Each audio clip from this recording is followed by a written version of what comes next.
बातमी आहे धुळे शहरातून।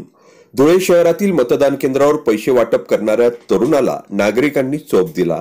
धुळे शहर विधानसभा मतदारसंघातील शिवाजी हायस्कूल परिसरात भारतीय जनता पार्टीचे कार्यकर्ते पैसे वाटत असल्याचा आरोप करीत वंचित बहुजन आघाडीच्या कार्यकर्त्यांमध्ये आणि भाजप कार्यकर्त्यांमध्ये वाद झाला असून याबाबत वंचित बहुजन आघाडीच्या कार्यकर्त्यांनी तात्काळ पोलीस प्रशासनाला माहिती दिली असता पोलिसांनी शिवाजी हायस्कूल परिसरात दाखल होत 2 जणांना ताब्यात घेतले आहे।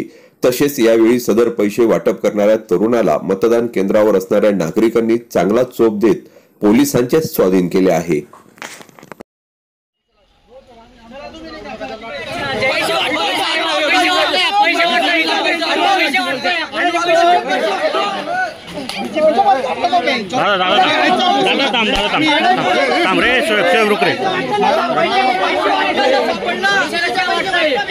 मीडिया सर चल बस गाड़ी पाहिजे जरा गर्दी कमी करा। काय करत होता इथं? कसं लॅपटॉप कशाला आणलाय? अहो लॅपटॉप पोरं बसवले नाव सर स्वतः पोरं बसवले लॅपटॉप शिवून प्रत्येक बघा चितवण अरे यार व्हिडिओ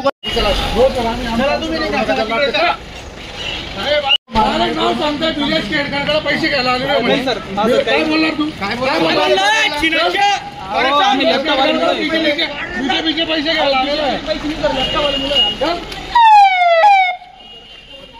आपली बातमी आपल्या हातात। चॅनल शेअर करा, लाईक करा, Shabdganga news point channel subscribe करा। आपली बातमी आपल्या